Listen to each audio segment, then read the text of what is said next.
नमस्कार दोस्तों, मेरा नाम है अभिषेक और स्वागत है आपका इन्वेस्टेक गुरुकुल चैनल में। तो दोस्तों, आज हम लोग म्यूचुअल फंड के रिलेशन में पी और पीबी रेशियो जानने की कोशिश करेंगे, क्योंकि दोस्तों अभी तक हम लोग स्टॉक्स के पी और पीबी रेशियो के बारे में जानते हैं और उसको कैसे इंटरप्रेट किया जा सकता है इसके बारे में जानते हैं। लेकिन म्यूचुअल फंड भी क्या है? म्यूचुअल फंड भी एक बकेट ऑफ स्टॉक्स है जिसके की पोर्टफोलियो में मल्टीपल स्टॉक्स होते हैं। इसलिए अगर स्टॉक्स का पी और पीबी रेशियो होता है तो म्यूचुअल फंड का भी पी और पीबी रेशियो निकाला जा सकता है। लेकिन जब हम म्यूचुअल फंड के पी और पीबी रेशियो के बारे में बात करेंगे तो इसमें एक दो कैच है और एक दो मेथड है जिससे कि आप ये रेशियोज निकाल सकते हैं। और इस मेथड में से कौन सा सही मेथड है इसके बारे में भी आज की वीडियो में मैं आपको बताऊंगा। लेकिन उसके पहले मैं आपको ये समझाता हूं बहुत ही फटाफट आसान शब्दों में कि पी और पीबी रेशियो क्या होता है। और मुझे आपको एक बात और समझानी है कि अगर आप इस चैनल पे नए हैं तो प्लीज हमारे चैनल को सब्सक्राइब करके हम जैसे छोटे छोटे चिन्ना चिन्ना यूट्यूबर्स को भी सपोर्ट करके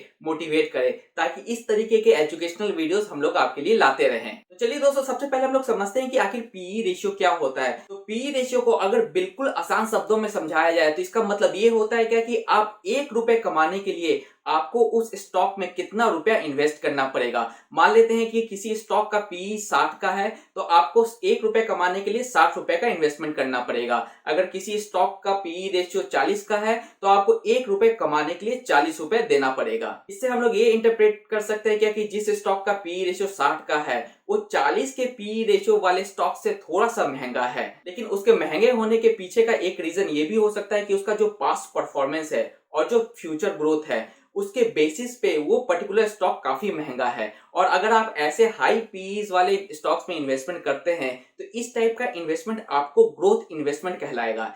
जैसे कि एक्सिस ग्रोथ अपॉर्चुनिटी फंड, ये फंड क्या करता है कि ऐसे ही स्टॉक्स को पिक करता है जो कि फ्यूचर में जिसका ग्रोथ काफी अच्छा होने वाला है। और वहीं दूसरी तरफ जिस स्टॉक्स का पी रेशियो अपने कंपटीटर के अगेंस्ट में या अपने कंपटीटर के कंपटीशन में कम होता है तो ऐसे स्टॉक्स को हम लोग सस्ता स्टॉक्स कहते हैं। तो इसके पीछे एक कारण ये भी हो सकता है कि इसका पास्ट परफॉर्मेंस अच्छा नहीं रहा हो या तो इसका जो फ्यूचर ग्रोथ है वो भी अच्छा नहीं होने का एक्सपेक्टेशन है, इसलिए पर्टिकुलर फंड का पी रेशियो कम है और ये सस्ता मिल रहा है आपको मार्केट में। लेकिन इसमें भी अगर आप कुछ ऐसे स्टॉक सेलेक्ट कर ले जिसका कि पी रेशियो कम है, जो कि अभी सस्ता मिल रहा है क्योंकि अभी उसका जो फाइनेंशियल कंडीशन है या जो भी उसके परफॉर्मेंस है अभी वो थोड़ा सा खराब चल रहा है, लेकिन फ्यूचर में उसका परफॉर्मेंस और ग्रोथ काफी अच्छा होने वाला है, तो ऐसे स्टॉक्स में अगर आप इन्वेस्ट करते हैं तो इस तरीके के इन्वेस्टमेंट को वैल्यू इन्वेस्टमेंट कहते हैं। जैसे कि ICICI prudential value discovery fund, तो ये फंड क्या करता है कि ऐसे ही अंडर वैल्यूड स्टॉक को सेलेक्ट करता है और उसमें जाकर के इन्वेस्ट करता है। इसी तरीके से दोस्तों हम लोग किसी भी स्टॉक का पी रेशियो अगर हम लोग उसके कंपटीटर से कंपेयर करेंगे तो हम ये पता कर सकते हैं क्या कि वो पर्टिकुलर स्टॉक महंगा है या सस्ता है, लेकिन उसके पीछे की कहानी क्या है ये मैंने आपको बता दी। तो उसी तरीके से दोस्तों पीबी रेशियो भी आपको एक इंडिकेशन देता है।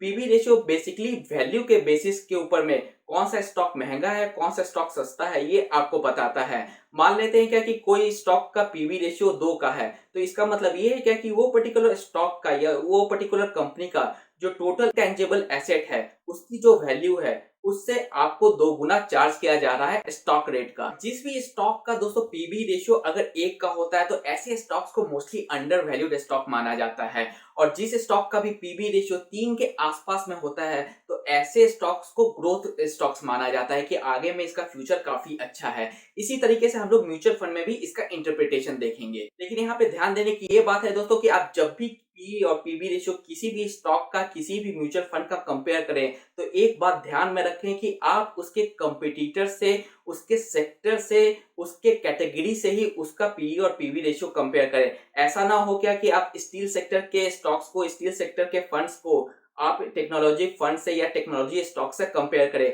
ऐसा कंपैरिजन करना बिल्कुल गलत है। तो चलिए अब बात करते हैं क्या कि म्यूचुअल फंड में पी और पीबी रेशियो को कैसे इंटरप्रेट किया जा सकता है। दोस्तों आप म्यूचुअल फंड की दुनिया में पी रेशियो को 2 तरीके से निकाल सकते हैं। एक होता है एवरेज पी रेशियो और दूसरा होता है वेटेड पी रेशियो। तो सबसे पहले एवरेज पी रेशियो क्या होता है इसको समझते हैं। दोस्तों मान लेते हैं क्या कि एक म्यूचुअल फंड है XYG और इस म्यूचुअल फंड में 2 स्टॉक है, स्टॉक ए और स्टॉक बी।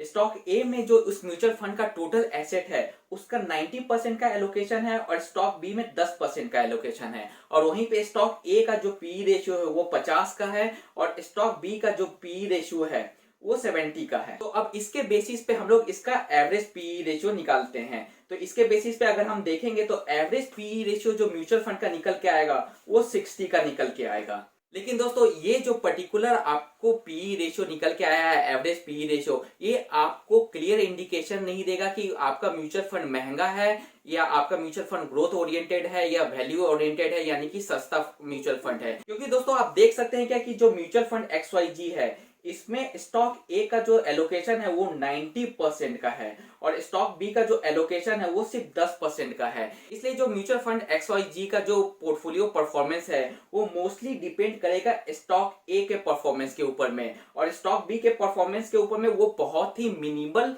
डिपेंड करेगा। इसलिए इसका जो पीई रेशियो है उसको भी हम लोगों को एज अ वेटेज इनका जो पोर्टफोलियो एलोकेशन है उसके बेसिस पे निकालना पड़ेगा। तो चलिए अब हम लोग जानते हैं कि वेटेड पीई रेशियो कैसे निकाल सकते हैं। तो दोस्तों आप स्क्रीन पे देख सकते हैं कि ये वेटेड मीन फॉर्मूला आ रहा है। इसी के बेसिस पे आप किसी भी म्यूचुअल फंड का उसके स्टॉक्स के अगेंस्ट में उसका वेटेड पीई रेशियो निकाल सकते हैं। यहाँ पे ये जो एक्स है वो पीई रेशियो है सारे स्टॉक्स का, इंडिविजुअल स्टॉक्स का, और जो डब्ल्यू है वो वेटेज है। तो इस फॉर्मूला को अगर आप यूज करेंगे तो आप अपने खुद से भी उस पर्टिकुलर म्यूचुअल फंड का वेटेड पीई रेशियो निकाल सकते हैं। लेकिन इस फॉर्मूला को हम लोग पिछले एग्जांपल में इनकॉर्पोरेट करेंगे और देखेंगे क्या कि जो म्यूचुअल फंड XYZ था जिसके अगेंस्ट में दो स्टॉक्स थे, स्टॉक ए स्टॉक बी, अगर हम लोग उसका वेटेड एवरेज पीई रेशियो निकालते हैं तो इसके फॉर्मूला के बेसिस पे क्या निकल के आएगा। तो दोस्तों आप स्क्रीन पे देख सकते हैं क्या कि स्टॉक ए जिसका पीई रेशियो 50 का है और वेटेज इसका 90% का है, और स्टॉक बी जिसका पीई रेशियो 70 का है और वेटेज इसका 10 का है। उस फॉर्मूला पे अगर हम इस डेटा को फिल करेंगे तो आप देख सकते हैं क्या कि इसका जो पीई रेशियो है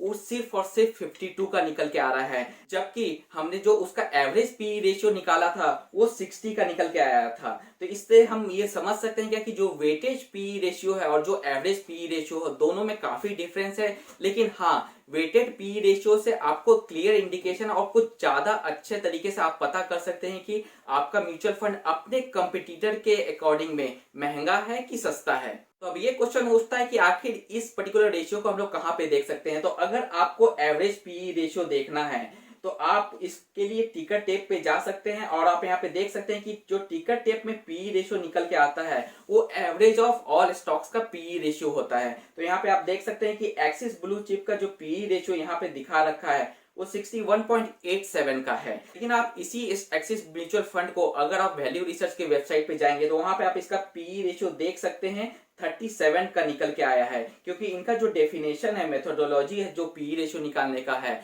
वो वेटेज एवरेज के फॉर्मूला के ऊपर में है। और इसी तरीके से दोस्तों पीबी रेशियो भी दो तरीके के होते हैं, एवरेज पीबी रेशियो और वेटेड पीबी रेशियो। और मेरे अकॉर्डिंग अगर आप जब भी पीबी और पीई रेशियो देखने जाए तो आप वेटेड पीई और पीबी रेशियो देखें। और जब आपको अपने म्यूचुअल फंड का इन रेशियोज को कंपेयर करना है तो उस म्यूचुअल फंड के कैटेगरी के अगेंस्ट में जो भी टॉप 10 म्यूचुअल फंड्स हैं उनके पीबी रेशियो को, उनके पीई रेशियो को आप जाकर के देखें।